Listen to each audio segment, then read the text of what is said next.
puntuales. Vamos a comenzar. El día de hoy está planeado terminar la parte de física de la atmósfera, bueno, o meteorología física. Algunas cositas, desde luego, que no se, o sea, que no es un curso completo de meteorología física, ni con el detalle que debería ser, porque el objetivo principal es el de llegar a dinámica de la atmósfera. Entonces, estamos viendo los conceptos que de una manera más recurrente van a estar saliendo en esa segunda parte, que ya comenzaríamos la próxima semana posiblemente, porque también tenemos que hacer la primer práctica y me gustaría ir trabajando aquí entre todos alguna parte de esa práctica, que no está muy larga, pero bueno, para ir, siempre salen cosas que valen la pena discutir y que en donde uno aprende a veces más, ¿no? Que en la teoría. Entonces, solo para recordar un poquito en dónde estábamos, yo creo que primero hacemos la revisión de las condiciones atmosféricas actuales, ya saben, hacer este panorama general y después ya nos metemos a esto para no revolver. Entonces, les comparto la pantalla. Creo que ahí deberían estar viendo, sí ven el Tropical, ¿verdad? La página del Tropical. Sí. Sí, vale, gracias. Sí. Bien, gracias. No, Pues, bueno, sí, adelante. ¿Ya se ven? sí, ya se ve. Perfecto. Pues en pantalla, a ver, hoy sí me ayudan a hacer un poquito el análisis, un análisis general de lo que ustedes manejan, a ver qué vemos ahí. Esta es a ver, la voy a poner el free guest del GFS, ahí está el análisis, digamos, la corrida que se hizo desde la salida anterior del GFS con las condiciones iniciales. Entonces, bueno, pues aquí tenemos el análisis. Este todavía no es el pronóstico, es el análisis del GFS. A ver, ¿qué podemos ver ahí de la última salida de a la 06Z?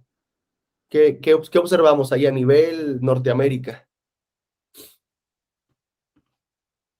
La corriente en chorro, ¿no? Sí, vemos ahí una corriente en chorro un poquito desgajada, ¿no? O sea, un poquito no muy bien definida la extratropical de la subtropical.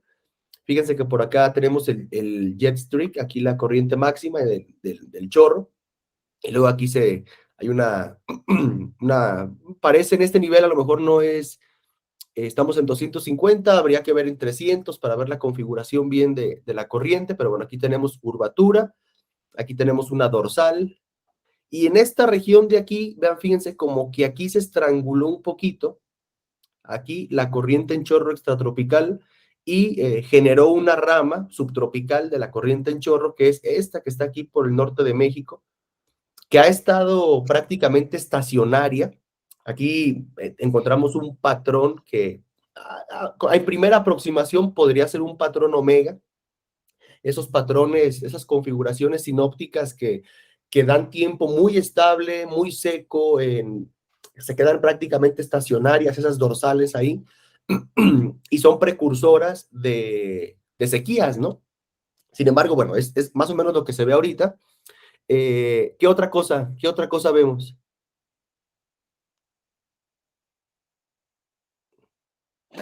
Una baja fría en la porción noroeste de la República Mexicana. Eso es. Ajá, por aquí, Y ¿no? también, sí, Sí, ¿qué más? y pues bueno, las características que estamos viendo de esa baja fría, que es seca. Eso. Ajá. Exactamente, es una baja fría que, digo, no a pesar de que hay inestabilidad, ¿verdad? No me está generando condensación porque no tenemos suficiente humedad específica en esa región para la formación de nubes, ¿no? Y justo eso es parte de lo que vamos a ver también el día de hoy. ¿Qué otra cosa notan acá en el centro de México? La alta presión. Ajá, estoy Aquí ya no se ve tan bien, es una alta. A ver, ¿en qué nivel se puede ver bien? Aquí altura geopotencial. Aquí, bueno, aquí se ve un poco bien. Esto es altura geopotencial, ya lo estaremos viendo, y aquí tenemos una altura geopotencial alta, ¿no? Estamos en 500 hectopascales. Ajá, tenemos una altura geopotencial alta, que se asocia también con tiempo mayormente estable. Claro, hay que ver otras situaciones, otros forzamientos, pero bueno, de entrada eso. Y aquí la baja fría que mencionabas, ¿verdad? Aquí. Y decimos que es baja fría justamente porque fíjense que tiene un mínimo en el centro. Este es un mínimo de altura geopotencial, y un mínimo de altura geopotencial se relaciona directamente con un mínimo de temperatura. Entonces ahí tenemos una especie de zona aislada de temperatura baja. Muy bien, a ver, ¿qué más? Bueno, pues acá vemos algunos de los meandros de las vaguadas de la corriente en chorro. Ven aquí los meandros. Y bueno, sería interesante también ver ahora qué pasa con omega, con la velocidad vertical. Fíjense que recordemos que valores negativos de omega se relacionan con ascensos. ¿Por qué? Porque la presión va disminuyendo con la altura, de manera que si es negativo omega, significa que se está haciendo más pequeña la presión, ¿no? Entonces, hay un ascenso de la parcela o de todo el estrato, dependiendo del forzamiento, puede ser todo el estrato, toda la capa que esté ascendiendo. Y tenemos esos valores negativos acá, esos ascensos, ¿no? Asociados muy probablemente, en su mayoría, por esa zona de inestabilidad, esa zona de baja en altura aquí, ciclónica, ¿no? Y acá en el centro de la República, desde luego que por el calentamiento, por la orografía, etcétera, puede haber un forzamiento y puede haber ascensos, pero por condiciones sinópticas no se favorece mucho, ¿no? El ascenso. Aquí es importante no ser, lo saben perfectamente, pues, absolutistas en decir, sí, omega negativo, ascensos por esto y por esto y por esto, y va a llover, ¿no? Entonces, siempre hay que analizar diferentes variables. Para la temporada es muy importante, etcétera, ¿no? Si es de noche, si es de día, para poder saber más o menos, tener el contexto general de lo que está sucediendo. Y bueno, poco a poco, conforme vayamos viendo, ahorita nada más me remonto a estos campos, porque son un poquito más familiares tal vez, pero poco a poco vamos a ir añadiéndole campos nuevos para ir complementando, ¿no? Por ejemplo, aquí tenemos uno que ya hemos visto, la temperatura potencial equivalente, aquí en 850 hectopascales, que ya sabemos que la temperatura potencial equivalente se conserva en qué tipo de procesos, a ver si lo recuerdan. Diabático. Eso es, en procesos diabáticos donde ya tenemos saturación, se va a conservar la temperatura potencial equivalente. Y en los procesos adiabáticos, donde no tenemos condensación, la temperatura que se conserva es la temperatura potencial y coincide con la diabática seca, ¿no? Entonces, este también es un indicador de alguna manera de las coordenadas en altura, ¿no? La temperatura potencial se utiliza como coordenada vertical, también ya lo estaremos viendo para que vaya sonando cada vez más familiar para la mayoría, a lo mejor muchos ya lo usan, y bueno, vamos a ver el nombre de las isolíneas, las isoentropas para la temperatura potencial, y les voy haciendo un spoiler. Espero, voy a hacer todo el esfuerzo por alcanzar a llegar a esto, ver todas las implicaciones, toda la teoría detrás de la vorticidad potencial. Sí, la vorticidad potencial es un tema que en dinámica de la atmósfera casi siempre se ve hasta el último, porque implica ya haber visto la aproximación cuasi geostrófica, etcétera, porque resulta que la vorticidad potencial nos ayuda, como la vorticidad potencial se va a conservar en procesos adiabáticos, es una muy buena aproximación de cómo se está moviendo el viento en diferentes niveles, mejor que la aproximación geostrófica, mucho mejor. Entonces, esto nos va a ayudar a ver cuáles son los forzamientos a escala sinóptica que tenemos con una mejor aproximación. Y también eso se aplica en mesoescala, ¿no? Que bueno, también lo iremos viendo. Vale. Pues bueno, entonces, habiendo dicho eso, no sé si alguien más quiera comentar algo de este mapita de acá, o no sé, que quiera que ponga algún otro campo. Por ejemplo, este es el que vamos a ver después, 2 unidades de vorticidad potencial. Este campo, ¿no? Es el que vamos a ver ya más adelantito. Este es el que les decía. Entonces, fíjense cómo se ve perfectamente aquí la baja en altura se ve perfectamente. Esta 2 unidades de vorticidad potencial hace referencia a la altura, ¿no? Y por convención, 2 PBV hacen referencia a la tropopausa dinámica. ¿Sí? La tropopausa clásica la definimos como la zona donde hay un cambio, ¿no? En la tendencia del gradiente de temperatura. Entonces, la tropopausa térmica es donde deja de disminuir la temperatura y comienza a aumentar. Y la tropopausa dinámica, como el nombre lo indica, depende de factores dinámicos y no necesariamente de ese cambio en la tendencia de la temperatura. Digo, va a coincidir, pero es otra forma de verlo. Entonces, aquí donde tenemos los colores azules y los colores verdes, lo podemos pensar como que la tropopausa está hundida, ¿no? Está sumida, y ese hundimiento de la tropopausa va a estimular la vorticidad. Entonces, a eso justamente se le llama vorticidad potencial. Es como la energía potencial. O sea, tú levantas una bola de béisbol 1 metro y si no sueltas la bola no se mueve. O sea, es una energía potencial que está ahí disponible de alguna manera para generar movimiento, aunque no necesariamente lo vaya a hacer.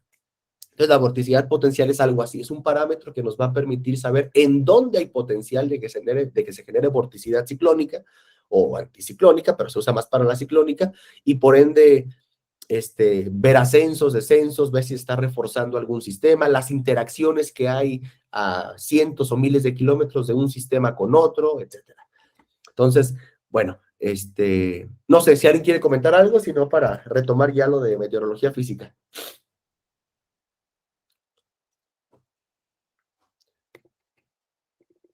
Hay nomás una animación para que se vea bonito. Y vean, otra baja aquí después en el sur de California.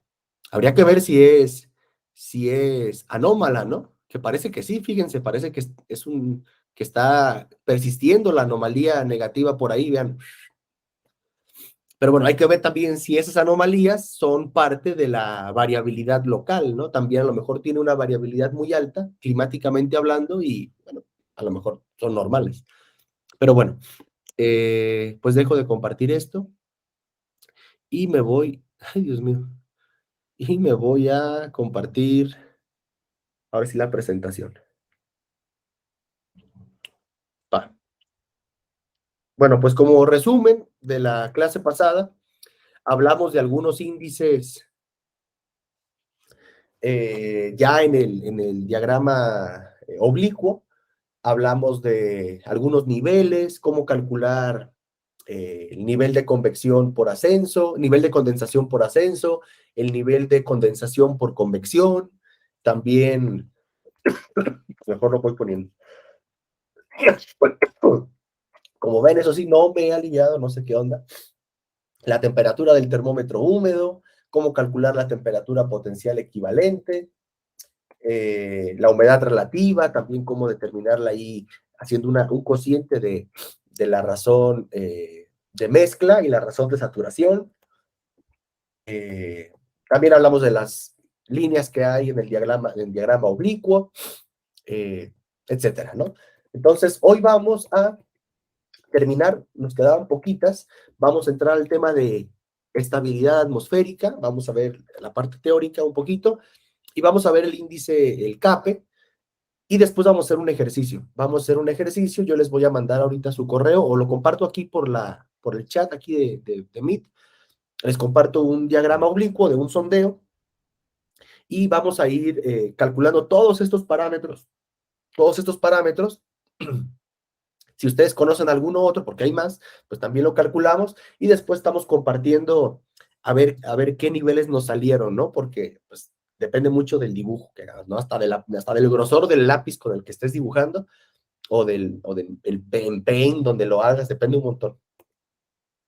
Va, entonces, pues nos quedamos en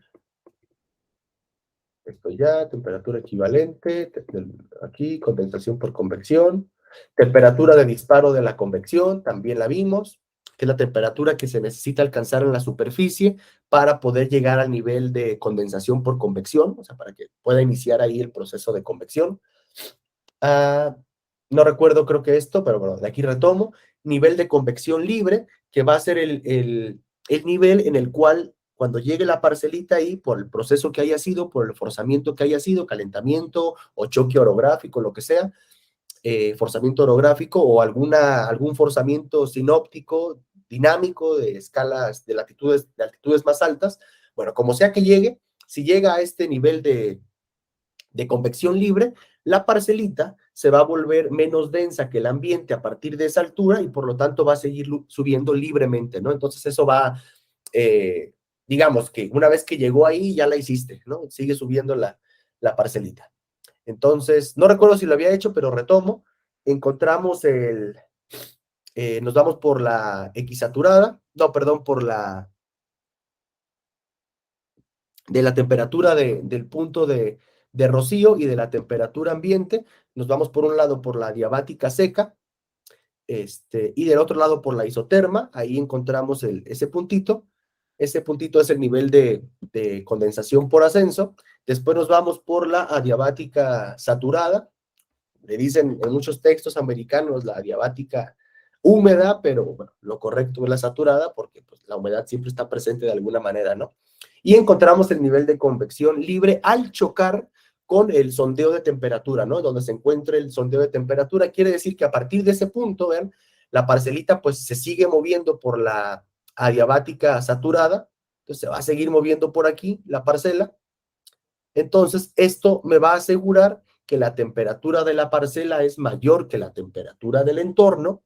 Por lo tanto, como temperatura y densidad están directamente relacionadas, al tener una temperatura mayor la parcela, va a tener una densidad, perdón, inversamente relacionadas, al tener una temperatura mayor la parcela, vas a tener una densidad menor de la parcela, ¿sí? Por lo tanto, va a seguir subiendo por Arquímedes, ¿no? Por flotabilidad.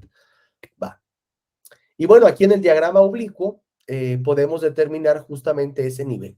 A ver, haciendo así un ejercicio a ojo de buen cubero, yo sé que es difícil que aquí se pongan a rayar, yo voy a intentarlo ahorita. Más o menos, ¿a qué altura diríamos que se encuentra? Este es un sondeo que tomé el día de ayer del GFS a 78 horas. O sea, porque ya estaba dando algo de lluvia para la próxima semana, lunes o martes, algo así, el GFS. Entonces dije, bueno, vamos a analizar qué dice el GFS en este sondeo. A ver, más o menos vamos a imaginarnos ahí el cruce y váyanme diciendo a qué altura estará el nivel de condensación, primero por ascenso y después el nivel de convección libre. A ver, recuerden. A ver, ahí va. Más o menos. Debería de ser, a ver, aquí nos vamos por aquí, y luego chocas aquí más o menos, y luego nos vamos por la diabática saturada, y ya se dieron cuenta más o menos en dónde chocó. A ver, más o menos. Muy cerca de superficie está. Sí, sí, aquí el nivel de condensación por ascenso, ¿no? Muy cerca de superficie. Sí, Sí, muy y cerca de superficie. Y el Como a de, 600 perdón, milibares, como a 600. como en 600, eso es. Y el de convección libre va a estar, a ver, aquí, como a 600. aquí, eso es, tiene por aquí, por aquí, por aquí, por aquí, como a 600, ¿no? Ajá, como a 600 hectopascales vamos a tener el nivel de convección libre, que fíjense aquí, ahorita que entremos a ese parámetro, fíjense cómo el sondeo, el perfil de las dos curvas de estado, ahí la azul es la temperatura del bulbo húmedo, creo, sí, del termómetro húmedo, pero veamos el perfil de la temperatura del punto de rocío y de la temperatura ambiente, ¿no? Del entorno. Entonces, fíjense cómo a partir de 500 hectopascales, de ahí para arriba, están muy juntas, ¿no? Muy juntas las dos curvas de estado. ¿Esto qué implica? ¿Qué implicará? Hay una advección de aire húmedo a esa altura. Eso es, o sea, entrando en términos dinámicos, va a haber una advección de aire húmedo en esa altura, posiblemente de dónde será Eliseo. La advección, fíjate, el punto del sondeo está aquí. Del este principalmente. Sí, posiblemente, ajá, tengamos una advección, aunque estaba analizando no lo vi con detalle, no lo vi con detalle, pero estaba analizando este pronóstico a 78 horas y me parece recordar el día de ayer que lo hice, o antier, que había un chorro subtropical, o sea, el chorro subtropical que estaba ahorita por acá, me parece que lo vi por aquí. Entonces, no lo sé, puede ser que haya también un poco de entrada de humedad del Pacífico, porque había una entrada de un posible frente frío por esta región, y ya saben que el frente frío está asociado a una vaguada, es una vaguada en altura, y la vaguada está asociada a esta corriente en chorro. Entonces, ahí ya es una interacción interesante de factores termodinámicos y dinámicos que nos podrían dar la explicación de esto, ¿no? Pero de manera muy física, muy termodinámica, ¿qué diríamos de el aire en este estrato? ¿Qué diríamos? Que está como. Que hay, bueno, que hay una mezcla de aire del este y o la que usted dice, del oeste. Sí, sí, y el aire estaría como con poca humedad relativa o mucha humedad relativa aquí. Con mucha humedad relativa.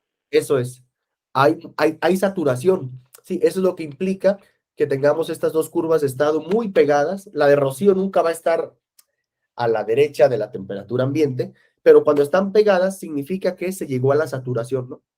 Entonces llegamos a la saturación, posiblemente por mezcla, si alcanzamos la saturación ahí por mezcla, y bueno, tenemos ahí, si la burbujita de aire de abajo es capaz de llegar a la altura de convección libre, tendríamos desarrollo de nubes o sea, en esa región. Ahora, a lo mejor no es suficiente para detonar la convección, ¿no? O bueno, posiblemente no sea convección, sean nubes estratiformes. Eso habrá que verlo también por la temporada en la que ya estamos. Pero bueno, eso fue a manera un poquito de ejercicio, para ir viendo ahí. Y bueno, les borré aquí esto para que no hiciera ruido ahorita estos índices de acá. Bueno, otro concepto es el nivel de equilibrio, que es la altura, digamos, sería el inverso del nivel de convección libre. El nivel de equilibrio es cuando nuestra parcelita sigue ascendiendo por flotabilidad, sigue ascendiendo de manera libre, viene por aquí nuestra parcela, cruza aquí el nivel de convección libre, sigue, y llegamos de nuevo a cruzar la curva de estado de la temperatura, y esto nos dice que en este punto de aquí, en este punto, la temperatura de la parcela, así la vamos a ir poniendo con una primita más adelante, van a ver, es igual a la temperatura ambiente. Y esto implica que la densidad de la parcela va a ser igual a la densidad del medio ambiente, por lo tanto, ya no, en ese punto de ahí, ya no tienes una fuerza neta, ya saben, la sumatoria de fuerzas, según la ley de Newton, ya no tienes una fuerza neta de empuje hidrostático, ¿no? O sea, entonces, ¿qué pasa? Pues que ahí ya no tienes fuerza vertical. Sin embargo, aunque no tengas una fuerza neta vertical, aquí la fuerza neta, digamos así, la sumatoria de fuerzas en Z, aquí es igual a 0. Sin embargo, ¿qué creen? Que la burbuja, nuestra parcela de aire que venía desde acá, bueno, desde acá por la diabática, sí, aquí, desde aquí, y luego viene, ¿Creen que siga subiendo más o ya no? ¿O ahí ya deja de subir? Pues debería, ¿no? Porque la fuerza neta es cero. Debería dejar de quedarse ahí. Eso es. En primera, digamos, en primera inspección, uno diría, hasta ahí subes. Subes hasta 190 hectopascales. Ahí te quedas, ahí vemos, si es un cumulonimbo, por ejemplo, ahí vemos el yunque, ahí vemos ahí el techo plano del cumulonimbo. Sin embargo, imagínense que aquí tú tienes, como en este caso, se ve que hay mucha inestabilidad. Ahorita vamos a entrar a eso.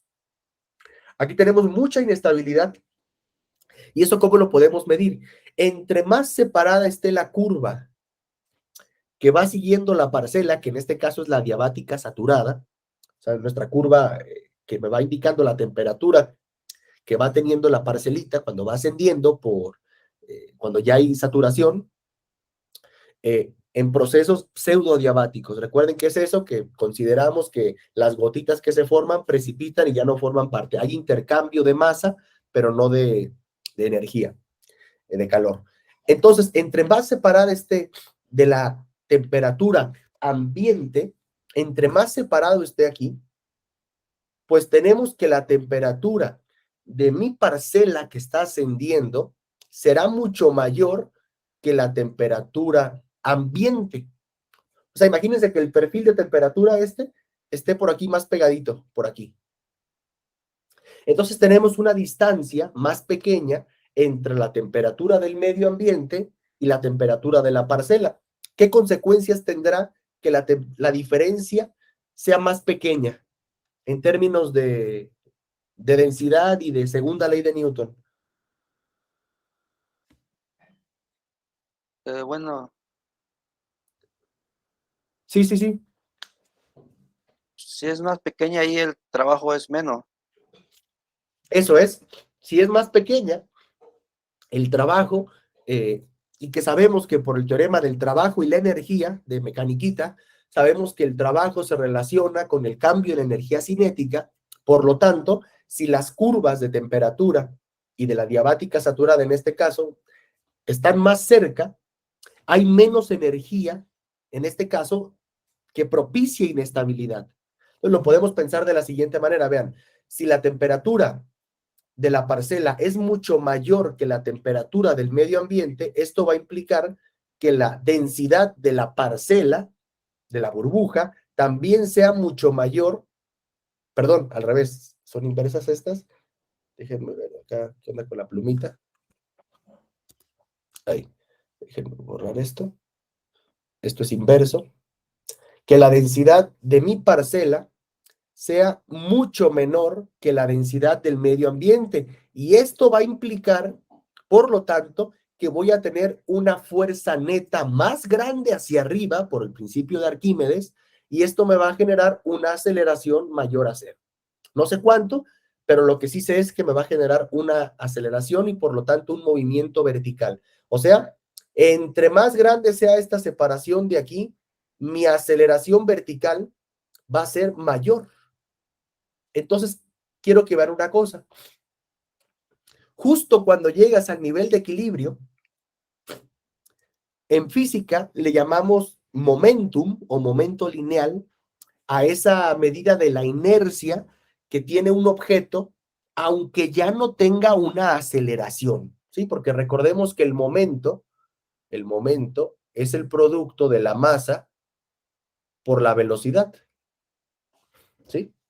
Entonces, en este punto, ya no hay aceleración, porque la fuerza neta es cero, pero sí hay sí hay El velocidad, momento. sí hay momento, eso es, sí hay momento. Entonces tenemos momento en ese punto y como tienes inercia todavía a seguir subiendo, vas a seguir subiendo, o sea, la parcela va a seguir subiendo, va a seguir, o sea, va a seguir habiendo un crecimiento de la nube. Sin embargo, a partir de aquí, fíjate que tu temperatura ambiente es mayor que la temperatura de la parcela. Por lo tanto, tu ascenso va a estar va a estar confinado a que termine en algún momento. ¿Cuándo? Cuando se termine tu momento. Cuando tu momento sea cero. Entonces, en ese momento sigue creciendo la nube, pero se va, su velocidad va disminuyendo, la velocidad de crecimiento. O sea, tienes una aceleración negativa. Tienes una aceleración negativa hasta que llegues al nivel, al tope. Ahora sí, al tope. Entonces, a partir del nivel de equilibrio, puede subir un poco más o un mucho más la nube cumulonimbo. Y de hecho, se ve sobre todo en los meses de junio, julio, cuando tienes mucha inestabilidad, que alcanzas temperaturas muy altas en superficie y que alcanzas rápido el nivel de convección libre. Entonces, la parcela va liberando una gran cantidad de energía por el calor latente, por la condensación que hay en el proceso. Entonces, va con mucho momento, llegas al nivel de equilibrio y sin embargo la nube sigue creciendo la nube y hay veces que penetra en la estratosfera. ¿Sí han visto, no? Esos cumulonimbos que tienen el yunque y que arriba se les ve otra vez la palomita burbujeando hacia arriba. ¿Sí les ha tocado verlos? Sí, sí. Sí, ¿verdad? Y ahí, cuando tú ves eso, dices, hombre, había una inestabilidad tremenda porque llegaste al nivel de equilibrio y la nube siguió, por el momento grande que tenía, siguió ascendiendo. Vale. Y tenemos otro nivel de equilibrio, de equilibrio debido al ascenso por calentamiento. Este es un ascenso mecánico, un ascenso debido a, por ejemplo, que alcanzaste el nivel de convección libre por orografía, por un forzamiento dinámico, etcétera. Vean la diferencia. Y el nivel de condensación por convección, ese lo alcanzas cuando tiene la temperatura de disparo en superficie, ¿no? Entonces, pues, en este caso, el ascenso por calentamiento, fíjense la diferencia. Aquí chocamos con la curva de estado de temperatura y acá no. Acá tenemos que irnos todo aquí por la diabática saturada ya desde el nivel de condensación por ascenso. Entonces, que justamente la definición de CAPE va a ser esta. Esta de aquí va a ser la definición de CAPE. Esta de acá no. Ahorita vamos a ver por qué no. Entonces, aquí llegas a otro nivel de equilibrio debido al calentamiento, que normalmente son muy, muy parecidos, ¿no? Vean acá son 190 hectopascales, 170 hectopascales. Las curvas de estado son las mismas. Y esto es a lo que me refería con que la burbuja puede seguir creciendo la parcela. Entonces, el nivel de máximo crecimiento de la burbuja,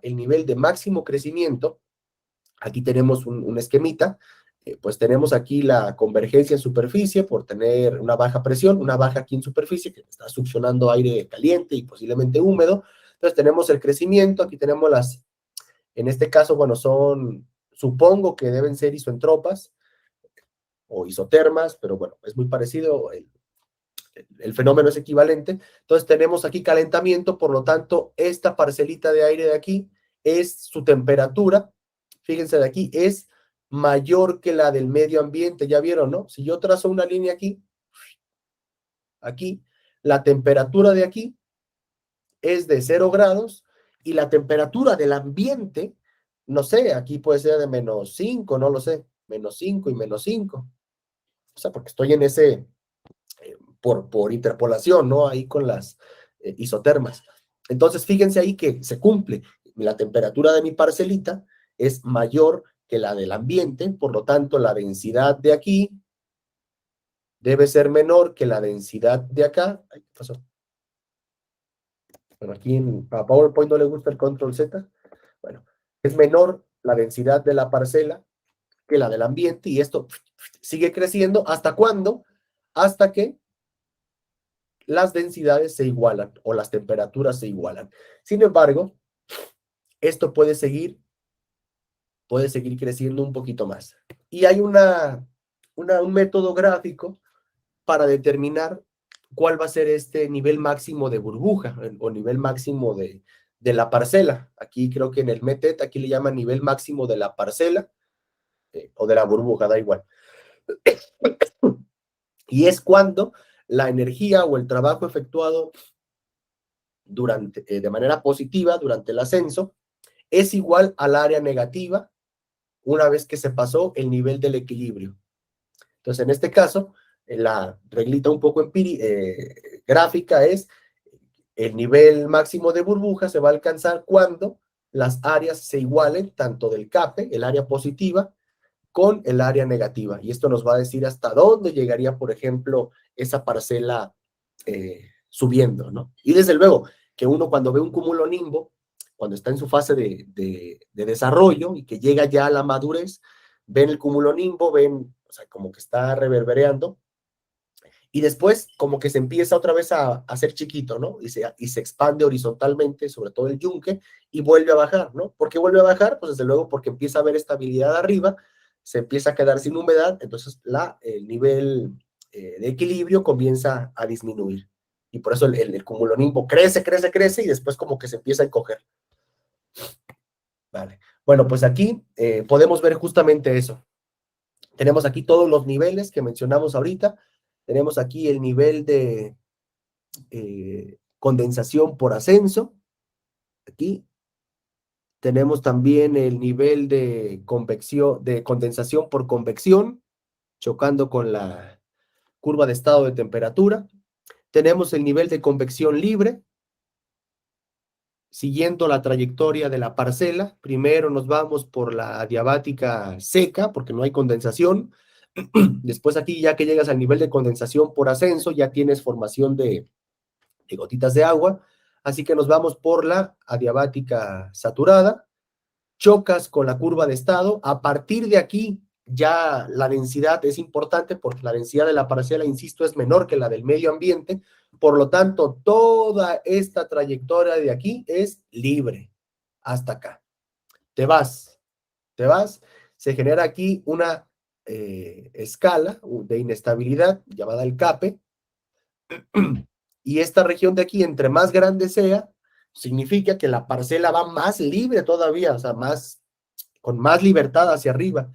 Llegas al nivel de equilibrio por forzamiento y al nivel de equilibrio por convección, y de aquí uno podría aún esperar un crecimiento de la nube un poquito más allá, ¿no? Viendo el tema de las áreas, ¿no? Que aquí sería ver hasta dónde esta área de aquí se iguala con el área de acá, y dices, pues mira, más o menos por aquí las áreas ya son más o menos iguales, y bueno, ese sería el nivel máximo de burbuja.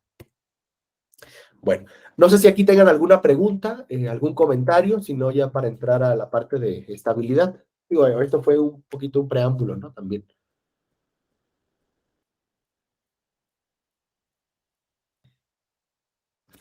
¿Algún comentario?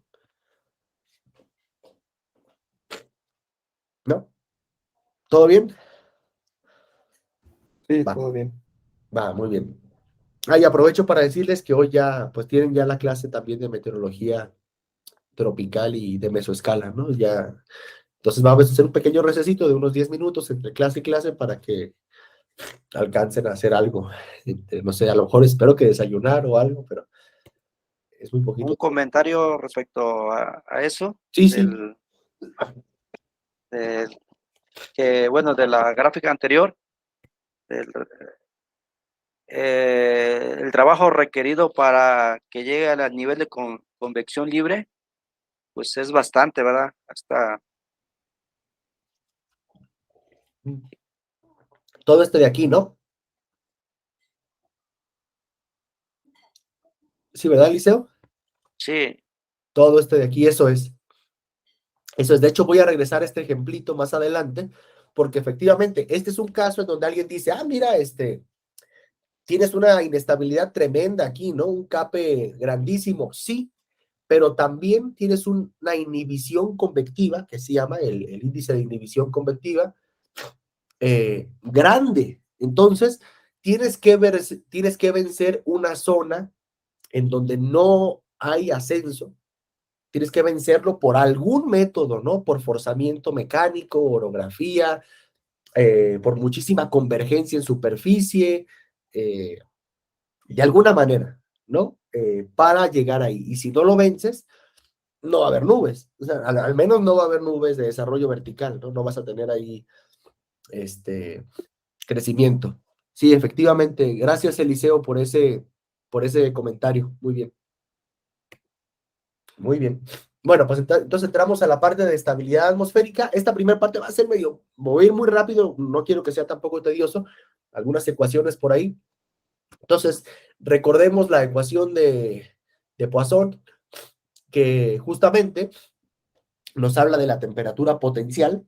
Sí, la teta va a ser la temperatura potencial, ya la vimos la clase pasada, y a la temperatura que tendría una parcela si se lleva de forma adiabática a cierto nivel de presión de referencia, ¿no? Entonces se utiliza de forma como escala, como parámetro de altura, porque es la temperatura potencial es monótona, ¿no? Siempre va aumentando con la altura, así que como la presión siempre va disminuyendo con la altura, pues, si mantiene la misma tendencia o aumentando o disminuyendo una variable con la altura, la puedes usar como algo para caracterizar la altura, ¿no? La escala vertical. Se me fue la palabra. Entonces, a partir de la ecuación de conservación de la energía termodinámica, bueno, aquí es una derivación sencilla. Partimos de la ecuación de Poisson, de esta de aquí. Entonces, lo que hacemos es, tomamos logaritmos en ambos lados. Entonces, aquí dice, creo que eso. Si tomamos logaritmos en ambos lados, tomamos logaritmo de la temperatura potencial, tomamos logaritmo de todo el término de la derecha, y por las propiedades de los logaritmos, ya saben que el logaritmo de algo a la x es bajar esa x por el logaritmo de lo que está dentro, y como aquí te quedaría el logaritmo de una multiplicación, pues el logaritmo de un producto es la suma de los logaritmos de los factores. Y luego, como acá tienes una división, bueno, pues puedes aplicar la propiedad o sea, es puras propiedades. Cuando aplicas esas propiedades, obtienes esta expresión de aquí. Como la presión a nivel de referencia es constante, P0 es constante, pues este término va a ser 0. Esto es 0, me lo cargo. Me queda esta expresión que está aquí.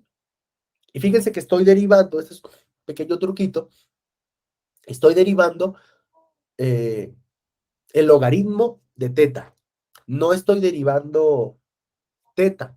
¿Esto para qué? Pues para no tener ahí unos términos ahí con división, ¿no? Ya saben que la derivada del logaritmo de teta es 1 partido teta. Entonces, para no tener ese término por ahí, lo dejo de momento aquí para simplificar. Y ahora sí que al final lo hago, fíjense.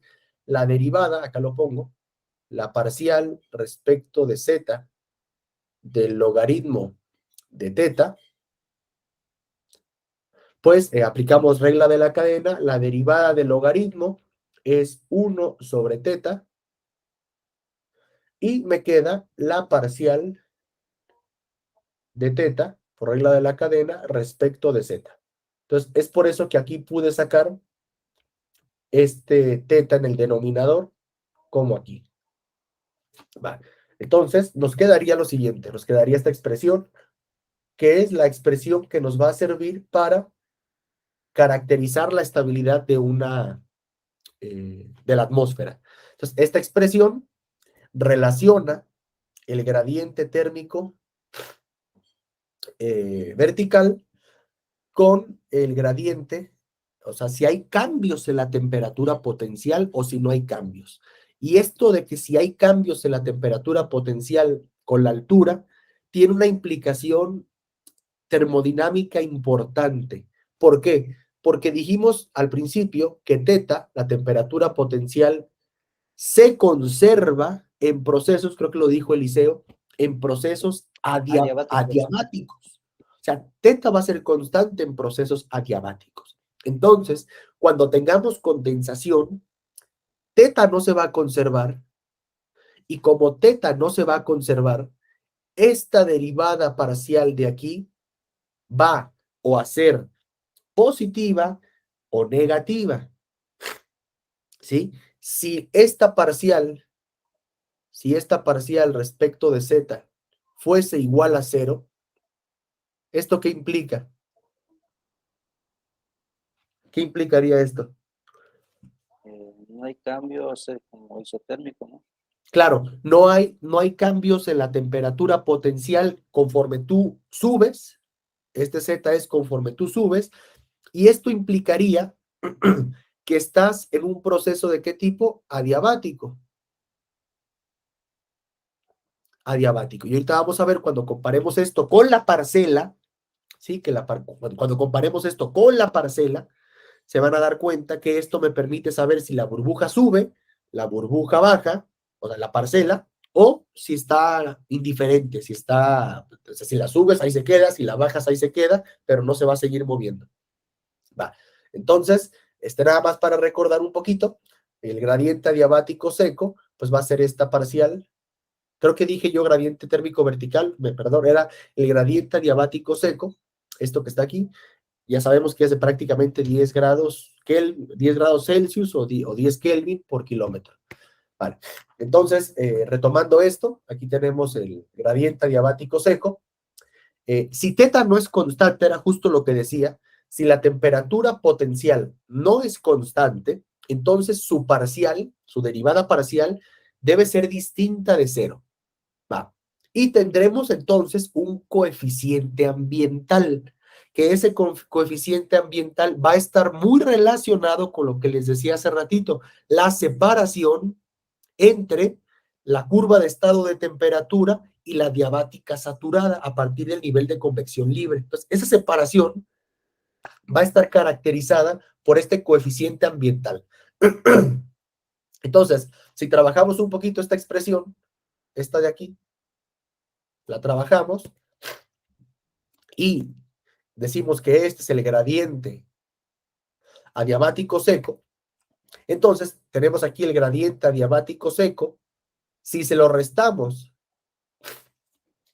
a esa tasa de variación de la temperatura potencial con la altura, yo voy a obtener ahí una diferencia. Y tengo tres posibilidades. O que la diferencia sea positiva, o que sea negativa, o que sea cero. ¿Sí? En principio estamos partiendo aquí de que no va a ser cero porque, bueno, sí puede ser cero porque si este término y este término son iguales, pues se cancelan, ¿no? Y me va a dar cero. Entonces, la primera posibilidad es que el gradiente ambiental sea igual al gradiente adiabático seco. O sea, que estos dos términos de aquí sean, que este sea cero, y por lo tanto el gradiente ambiental es igual al gradiente adiabático seco. Entonces, como los gradientes de la parcela y el ambiental son iguales, decimos que la atmósfera se encuentra en condiciones de neutralidad.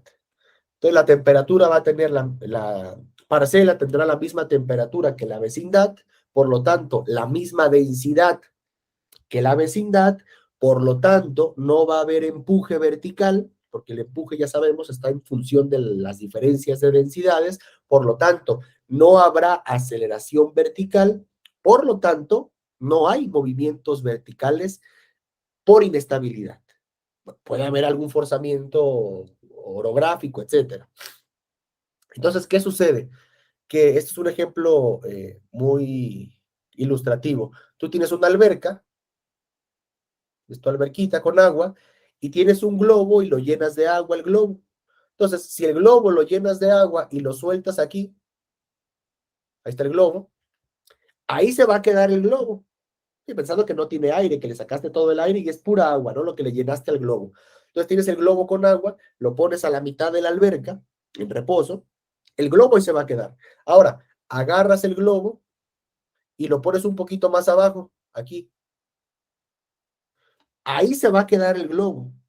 Sí, a eso nos referimos con atmósfera neutra, que no, el paquete de aire se va a quedar donde lo dejes, siempre y cuando su densidad o sus temperaturas sean iguales con la del medio ambiente. Va. Entonces, aquí les puse esta preguntita. ¿Qué implica esto? Bueno, creo que ya lo respondimos más adelante, lo respondió Eliseo también. Implica que estamos en un proceso que no es adiabático. ¿sí? Si la parcial de la temperatura potencial respecto de la altura no es cero, pues ahí va a haber condensación de alguna manera, ¿no? Vamos a tener ahí liberación de calor latente y por lo tanto un extra en el calentamiento de la parcela. Va. Y bueno, recordemos esta cantidad de aquí, la diferencia entre el gradiente adiabático seco y el ambiental. Este va a ser importante, ¿ok? En este caso, esto es cero, ¿no? Se ve claro que es cero porque si este término está sumando, lo paso del otro lado restando y si ambos son iguales, pues la diferencia me tiene que dar cero. Esta es la definición de estabilidad. Está el CAPE, está el K, el IFTE del total de totales, el GDI, un montón de índices, pero todos parten de este principio, de esa diferencia entre los gradientes adiabático seco y el ambiental. Va. Bueno, entonces lo podemos ver en un esquemita aquí. Espero que se entienda mi letra. Y lo iba a hacer en PowerPoint, pero me empecé a liar con, con tantas líneas y entonces dije, mejor lo hago en el iPad y ahí está. Entonces, vean, el caso número 2 es en donde el gradiente ambiental sea mayor al gradiente adiabático seco. ¿Qué significa? Pues que la temperatura ambiental va a disminuir más rápido que la temperatura de la adiabática seca. Por lo tanto, estamos en aire seco, por lo tanto, como está disminuyendo más rápido la temperatura del medio ambiente, hay flotabilidad porque la temperatura de mi parcela va disminuyendo su temperatura, pero menos rápido que la del ambiente, por lo tanto esa diferencia de temperaturas me ocasiona diferencia de densidades, por lo tanto eso me va a dar un empuje neto vertical. Entonces aquí tenemos el caso de cómo se verían las curvas. Aquí tenemos la del medio ambiente, estaría más horizontal, significa que hay más cambio de temperatura respecto a la altura, y la adiabática seca pues es la que es, ¿no? Aquí está. Entonces, tenemos aquí que el gradiente del medio ambiente es mayor que el adiabático seco. Esto implica que la temperatura del medio, del ambiente, es más baja que la temperatura de la parcela y en términos de esto que les dije que se acordaran, nos da que esta diferencia es negativa. Entonces, que tengamos una diferencia de gradientes negativa y va a implicar inestabilidad. Sigue subiendo. Va. Y tenemos la tercera posibilidad y es que el gradiente del medio ambiente sea menor que el gradiente de la adiabática seca. Por lo tanto, se enfría más la parcela que el medio ambiente y al enfriarse más la parcela que el medio ambiente es más densa y al ser más densa, en vez de ir para arriba, va para abajo. Entonces tenemos estabilidad.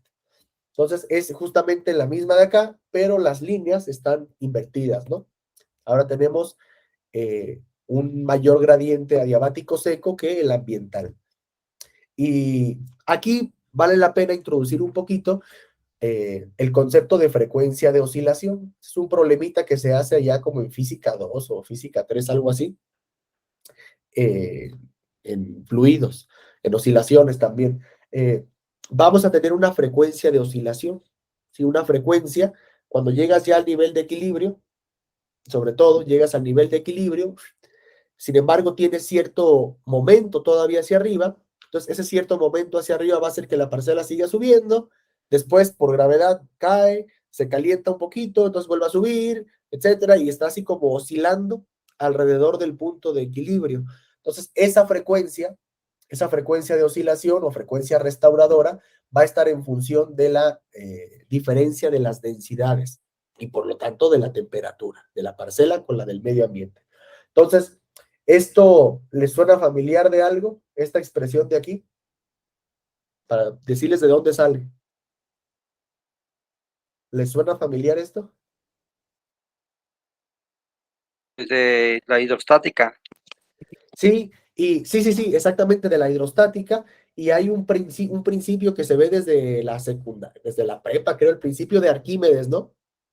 el principio de Arquímedes. Justamente cuando uno hace el principio de Arquímedes y tratas a tu parcela así como un cubito, por ejemplo, de aire, metido en otro fluido, por ejemplo, entonces tú aquí tienes una densidad ρ'O', por ejemplo, acá tienes una densidad ρ, haces sumas de fuerzas.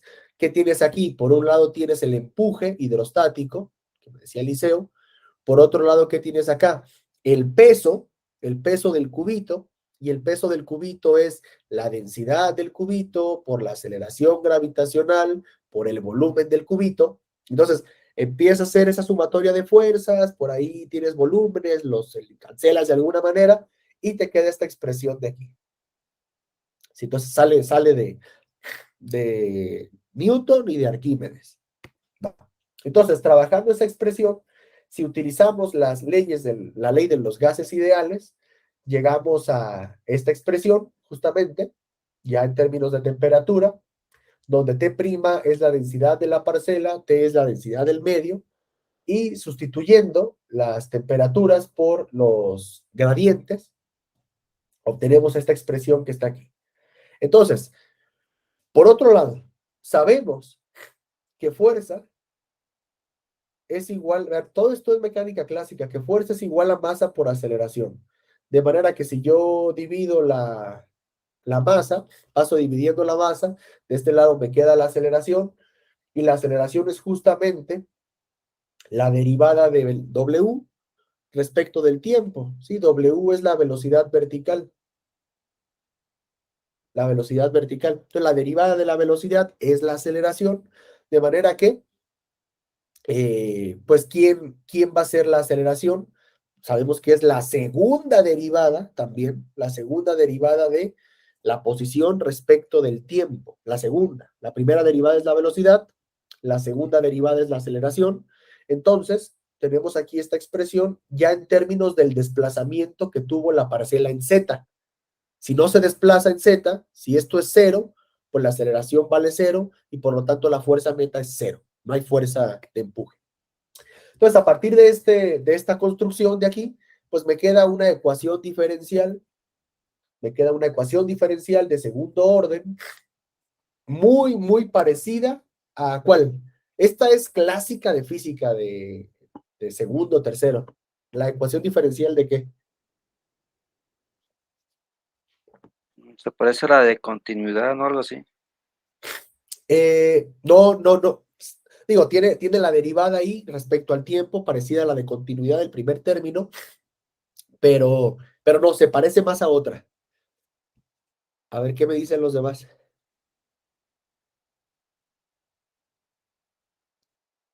A ver, Elisa, Saúl, Sebastián, Mario, Corexi.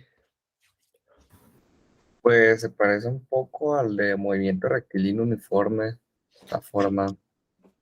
A ver, se parece a la de rectilíneo uniforme. No le encuentro, no le alcanzo a encontrar el parecido, a lo mejor sí, no lo sé, pero se parece más a otra, les aseguro que se parece más a otra. A ver, les voy a hacer un dibujito aquí.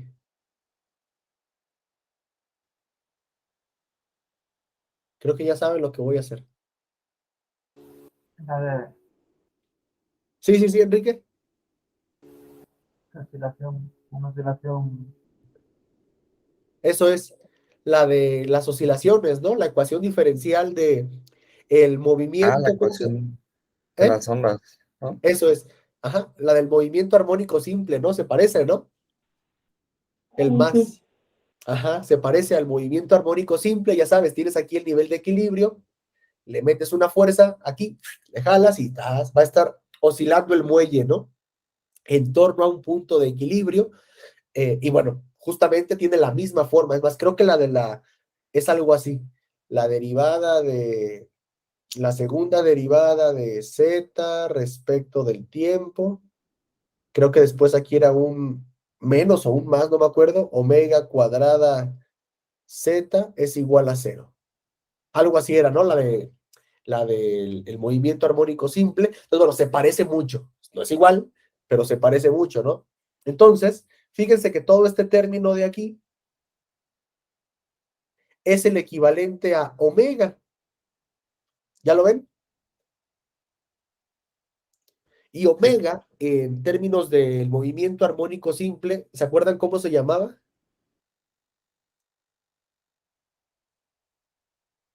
Es la frecuencia, ¿no? El omega es la frecuencia del movimiento, creo que le llamaban frecuencia natural, y esa frecuencia natural es la que me está diciendo cuántas oscilaciones das por unidad de tiempo, ¿no? Esa es la frecuencia. ¿Cuántas oscilaciones das por unidad de tiempo? Entonces, llegaron estos hombres, Brun y Vaisala, y dijeron, bueno, mira, pues claro, le llamaron n en vez de omega, y como esto de aquí sería n cuadrada, pues le pasaron como raíz del otro lado, entonces me queda que todo este término de aquí es mi frecuencia de oscilación, ya no del muelle, no del resorte ese, sino de mi parcela de aire. Entonces, eso me va a dar justamente la frecuencia cuando llegas al nivel de equilibrio con la que va a estar oscilando, ¿no? Entonces, esa frecuencia de Brun-Vaisala, pues la expresamos de esta manera. Y como todas unidades de frecuencia se miden en hertz, ¿no? O en segundos a la -1. Entonces, bueno, esto lo vamos a medir así justamente como segundos a la -1. Lo utilizan, sé que yo no lo utilizo, pero sé que lo utilizan mucho en oceanografía. Sé que esta frecuencia se utiliza para medir estabilidad o inestabilidad en el océano, ahí en cuerpos de agua, no lo sé. Y en meteorología sirve para caracterizar la estabilidad atmosférica. Ahorita vamos a ver cómo. Entonces, a partir de esta definición de frecuencia de Brun-Vaisala, tenemos los mismos tres casos. ¿Cuáles mismos tres casos? Por los que les ponía aquí. Este y este de acá. Tenemos tres casos. El primero de ellos es en donde la parcial de Z, la parcial de la temperatura potencial respecto de Z es 0, atmósfera neutra. Vamos a ver, si esto es 0, me queda aquí 0 por cualquier cosa 0, raíz cuadrada de 0, 0, la frecuencia de Brun-Vaisala, 0. O sea, no va a haber oscilación. Mueves tu globito y ahí se va a quedar el globito adentro de la alberca. Después tenemos n mayor a 0. N mayor a 0, esto mayor a 0, me va a implicar que la variación de la temperatura potencial respecto de la Z a fuerza sea mayor a 0. ¿Por qué? Porque G siempre es positivo, G es 9 y tal, 9.8, y teta, o sea, va a tener un valor que va a ir creciendo. Por lo tanto, esta parcial de aquí, si es 0, si es mayor a 0, vamos a estar en una atmósfera estable. Es decir, va a haber oscilaciones alrededor del punto de equilibrio. Vas a estar en tu punto de equilibrio y ahí vas a estar oscilando. ¿Por qué? Porque te mueves un poquito para arriba, diferencia de densidades, vas para abajo. Estás abajo, diferencia de densidades, vas para arriba. Vas para arriba, diferencia de densidades, vas para abajo. Y estás ahí, hasta que te amortiguas. Y finalmente tenemos el caso de n imaginario. Entonces, para que n sea imaginario, la parcial es negativa. Entonces, hablamos de una atmósfera inestable. O sea, no va a haber oscilaciones. Y lo que te queda es subir. Entonces, cuando esto ocurre, decimos que estamos en un proceso superadiabático. Y las perturbaciones van a crecer indefinidamente. O sea, crecen hasta que las densidades se vuelvan a igualar. Ejemplos de estos, de procesos superadiabáticos. ¿Alguien recuerda o ha usado este concepto de superadiabático? Que nos recuerde.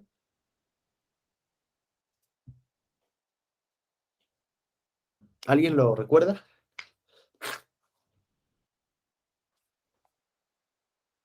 Sí, alguien, a ver, no sé. Sí, adelante, Enrique.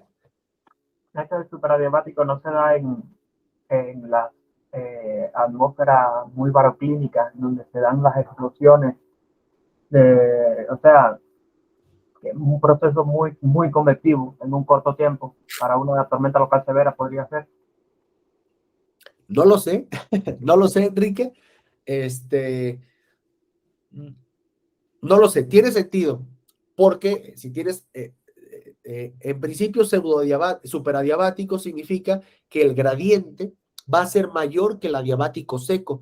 El adiabático seco va a ser de más o menos 10 grados Celsius por kilómetro.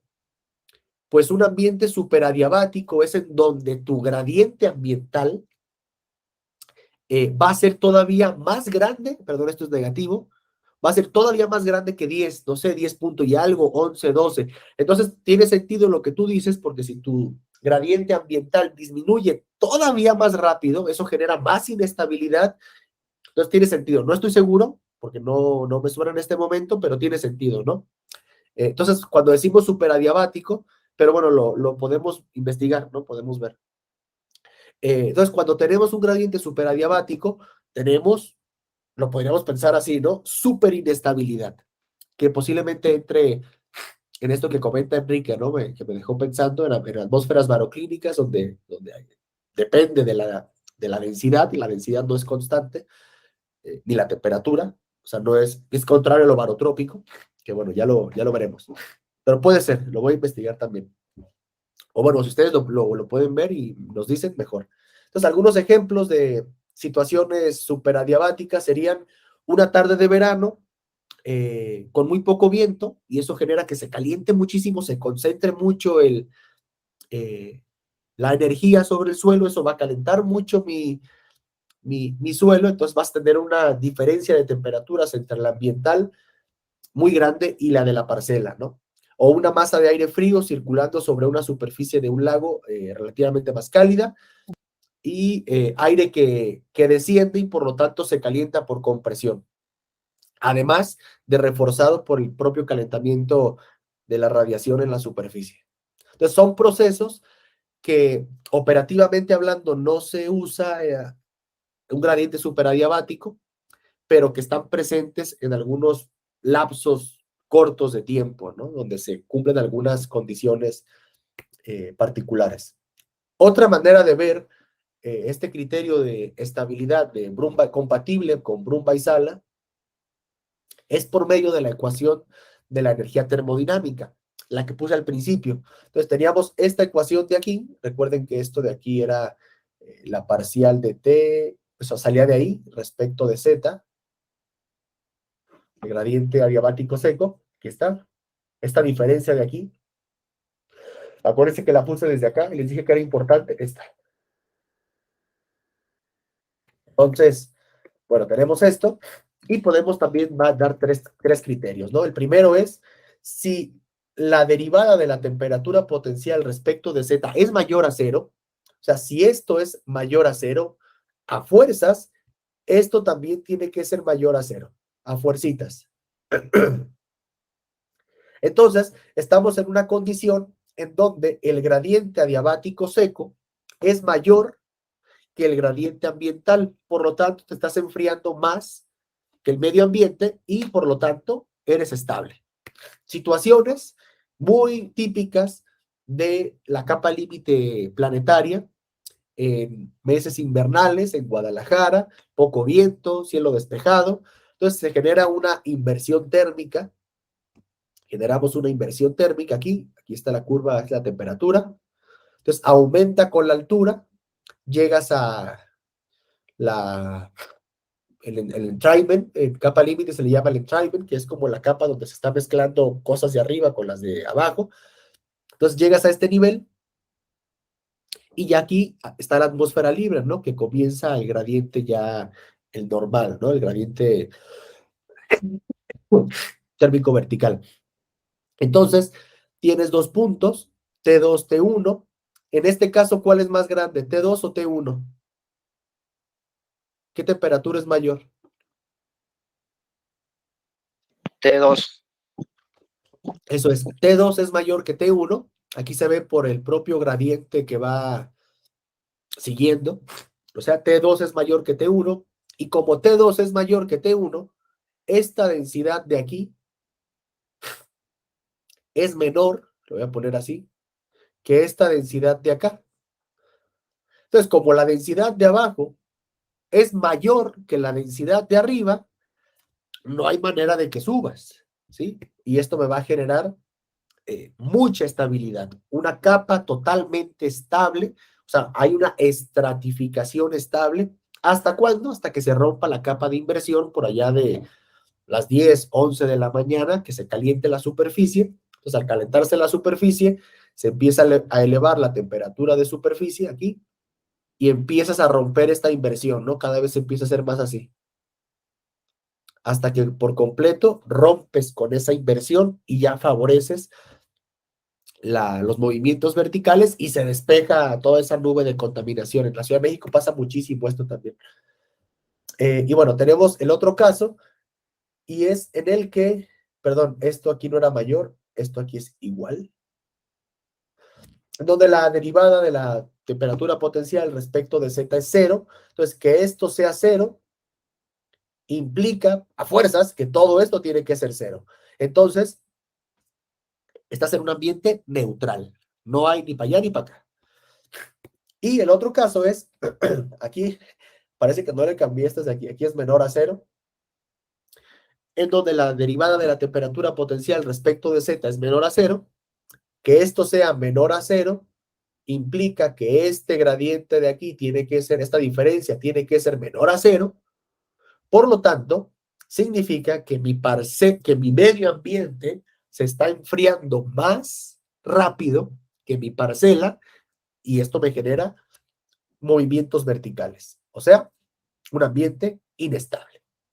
Ahora, esto seguramente ya nos quedaba clarísimo, pero no todos de aquí son meteorólogos de carrera o a lo mejor no estamos familiarizados y creo que es importante tener esta noción clara de cómo se mide la inestabilidad atmosférica. Básicamente es flotabilidad. Entonces tenemos un índice que es el CAPE, creo que decía Corexi la semana pasada, que este es muy utilizado, pero en latitudes medias, bueno, también se utiliza en latitudes subtropicales o tropicales, pero no tiene tan buenos resultados. Cuando veamos dinámica, vamos a ver por qué. Entonces, el CAPE lo vamos a definir de esta manera. Es la energía potencial convectiva disponible y la vamos a definir de esta manera.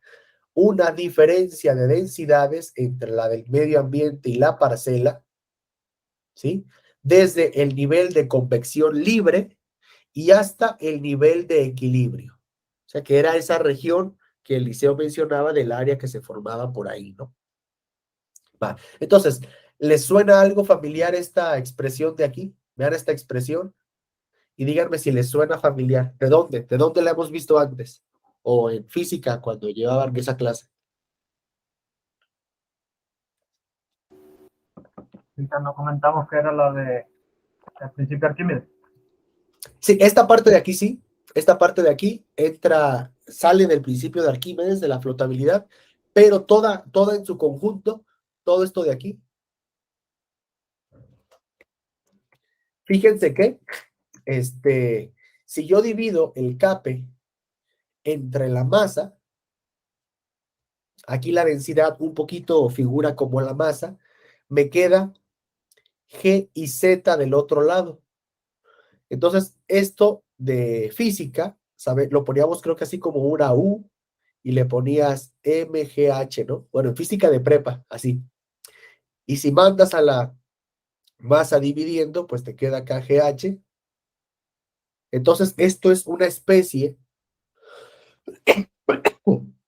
perdón, de energía potencial por unidad de masa, ¿sí? El CAPE va a ser una especie, no una especie, es una energía potencial por unidad de masa, ¿sí? Y sabemos que esa energía potencial, el nombre indica potencial, es que está ahí, lista para ser liberada y que ponga en movimiento las cosas. Va. Pues entonces, con la ecuación de la hidrostática y la ecuación de estado del aire húmedo, recuerden que el aire húmedo era con la temperatura virtual, para incorporar esa parte de la humedad específica, pues podemos hacer un poquito de magia. Sustituimos aquí esas dos ecuaciones y nos queda que el CAPE va a estar en función de la temperatura virtual de la parcela y la temperatura virtual del medio, del ambiente. Esa diferencia. ¿Se acuerdan de esas dos curvas? Hace ratito, imagínense, es el perfil térmico, ahí está, y esta es la diabática saturada. Entonces, fíjense que podemos pensarlo de esta manera, que esta sería como la temperatura virtual de la parcela, esquemáticamente, no es lo mismo, pero lo podemos ver de esa manera. Y esta es la temperatura virtual del medio. Entonces, entre más grande sea esta separación, ¿qué va a pasar con la integral? Entre más grande sea la separación, ¿qué va a pasar con la integral? Pues va a valer más. Eso, va a valer más, eso es. Entonces vamos a tener un CAPE más grande. Entre más separadas estén la temperatura ambiental, siendo estrictos la virtual y la de la parcela, vas a tener un área mayor.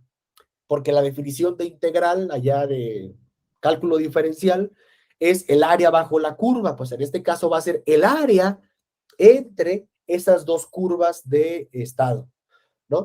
Entonces, aquí nos queda un detallito, que tenemos aquí un dP entre P, y lo que vamos a hacer es lo siguiente.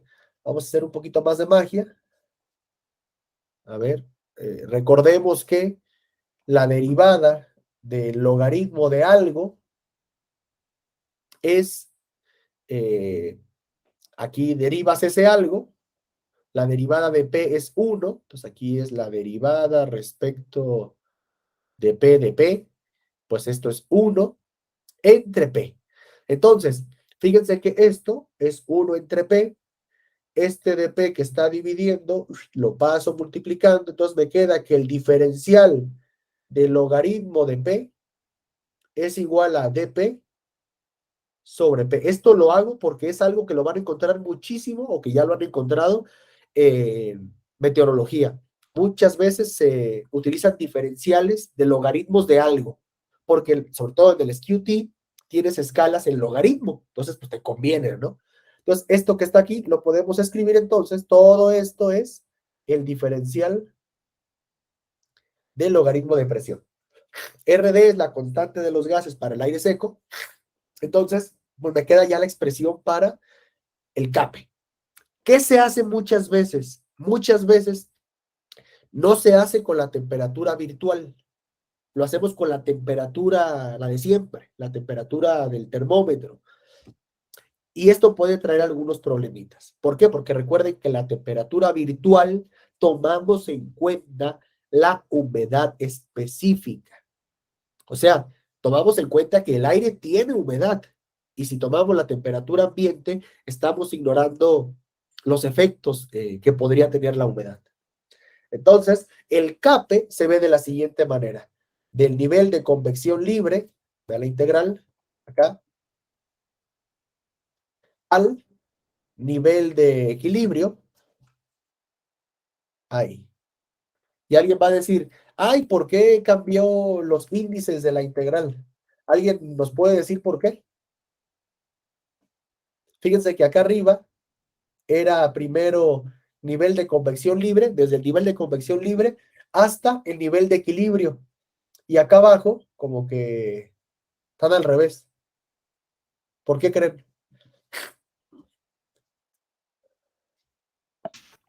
Para cambiar el signo. Eso, una es para cambiar el signo y sale de aquí. Fíjense que al meter la hidrostática, Ajá. ¿sí? Adelante. ¿Sí, Elisa? No, disculpa. Sí, también había visto el signo de la hidrostática, pero mi compañero habló primero, no hay problema. Va, no pasa Sí. nada, Elisa, no pasa Sí, nada. gracias. Efectivamente, sí, gracias. Aquí el de la hidrostática, pues entraría por aquí. Entonces ya sabemos que hay una propiedad de las integrales que dice f de algo aquí, de a b, pues es lo mismo que menos la integral de b a de f, ¿no? Hay una propiedad de las integrales. Entonces, bueno, fue lo que se hizo. Y nada más invertiste los límites para poder quitar el signo. Eso es, ajá, eso es. Eso es. Entonces, pues ya nos queda la expresión para el CAPE ya con signo positivo. Y bueno, justamente el CAPE es esta región de aquí. Y aquí entra algo que decía Eliseo. Sí, el CAPE es grande, pero también se necesita, vean acá, se necesita un montón, se necesita un montón de energía para llegar al nivel de convección libre, ¿no? Entonces aquí dice, si hacemos que la temperatura virtual, aproximarla con la temperatura ambiente, el CAPE corresponde a el área que hay entre la adiabática saturada y el perfil de la temperatura del medio ambiente. Bueno, pues vamos a hacer un ejemplito para que vean que esto se utiliza de una manera muy sencilla en la práctica. Vamos a ver que la mecaniquita aquí sirve para algo. Entonces sabemos que el trabajo es la diferencia de la energía cinética inicial y final. Entonces, si el CAPE dijimos que era el trabajo por unidad de masa, pues lo multiplico por la masa y ya me va a dar el trabajo. Entonces tenemos aquí, pensando que aquí la velocidad es, inicia con cierta velocidad y termina en 0 para simplificar al revés, que aquí la velocidad es 0 y que acá llega con cierta velocidad para simplificar la expresión, pues nos queda que la energía cinética va a ser igual a la energía potencial o al trabajo en este caso. Entonces, despejando la velocidad de mi burbuja, de mi parcela, me quedaría que la velocidad de ascenso máxima va a ser igual a la raíz de 2 veces el CAPE.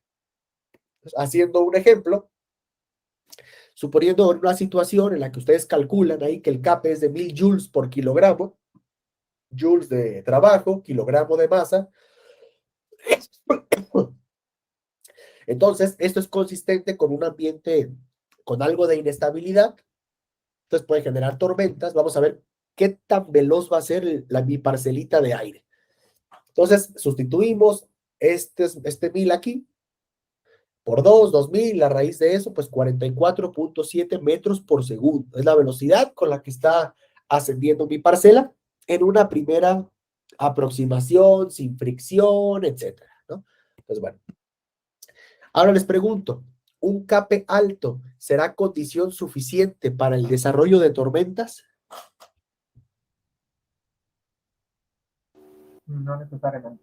No, es una condición necesaria, pero no es una condición suficiente. Entonces aquí tenemos unas escalas. ¿Por qué no va a ser una condición suficiente? Porque hay que ver qué onda con el índice, con la inhibición convectiva. Entonces, tenemos este otro concepto, que es la energía por unidad de masa que vamos a necesitar para poder llevar mi parcela de aire al nivel de convección libre. Entonces, ¿cuáles son las condiciones necesarias para favorecer una fuerte convección? Necesitamos un CAPE grande, necesitamos alta concentración de vapor de agua en la troposfera para que pueda liberar ese calor latente, y necesitamos que otra manera de verlo es que la capa límite atmosférica, la temperatura del punto de rocío esté muy cerca de la temperatura ambiente. Significa que vamos a tener saturación, mucha humedad específica. No nos tenemos que aventar así porque sabemos que humedad específica y humedad relativa no están directamente relacionadas. Y también se necesita un mecanismo que libere la inestabilidad. O sea, un mecanismo que me haga llegar a la parcela de aquí, de alguna manera. Montañas, mucho vapor, que me haga que rápido alcance la condensación para irme por la diabática saturada, algún forzamiento dinámico, un low level jet, un jet de bajo nivel, que me esté aportando un forzamiento en niveles medios, un forzamiento en niveles altos, el chorro, por ejemplo, una vaguada, etcétera. Entonces, aquí es donde entra la dinámica atmosférica, ¿no? En ver cómo vamos a alcanzar esa partecita de ahí. Y bueno, aquí unas ventajas, algunas limitaciones, pero esto se los dejo porque creo que ya no vamos a alcanzar. Falta un minuto para que se acabe. Y ahorita va a entrar. Les dije que les iba a dar 10 minutos, pero ya, no alcanzamos.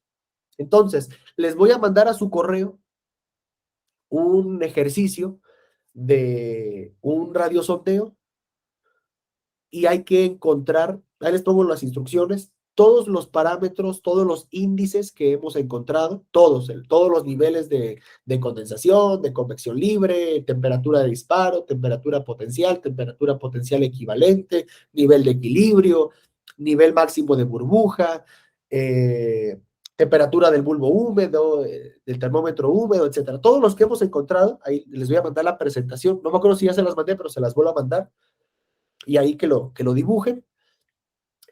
Lo discutimos la próxima clase, y la próxima clase entre todos vamos realizando parte de la práctica. Quería comenzarla hoy, pero ya no alcanzamos. También se las puedo ir mandando la práctica, va a ser en Python y aquí vamos a ir trabajando, donde vamos a ver todos estos conceptos en un caso real, ¿no? Para sacarle jugo a todo eso. No sé si alguien tenga alguna pregunta. Entonces, la siguiente semana no vemos teoría, no vemos cosas, hacemos ejercicios y cosas aplicadas. ¿Alguna pregunta? No. ¿No? Va.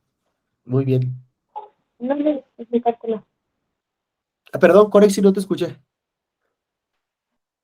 No, que por mi parte está todo muy bien. Va, gracias. Va, perfecto, Aide. Muy bien. Bueno, pues entonces, pues nos vemos el próximo sábado. Y ahorita, pues nada más esperar a que les dé las instrucciones la dirección académica, yo creo, para que se conecten a su clase de tropical y mesoescala. Bueno, pues que estén muy bien. Yo me retiro y los dejo. No sé si Irving, si por aquí está el director, que les vaya a comentar algo. Gracias. A ustedes. Gracias. Muchas gracias. A ustedes. Bueno, Gracias. yo creo que Irving, el director, les mando un mensajito para decirles lo que sigue. ¿Ok? Bueno, cuídense. Hasta luego.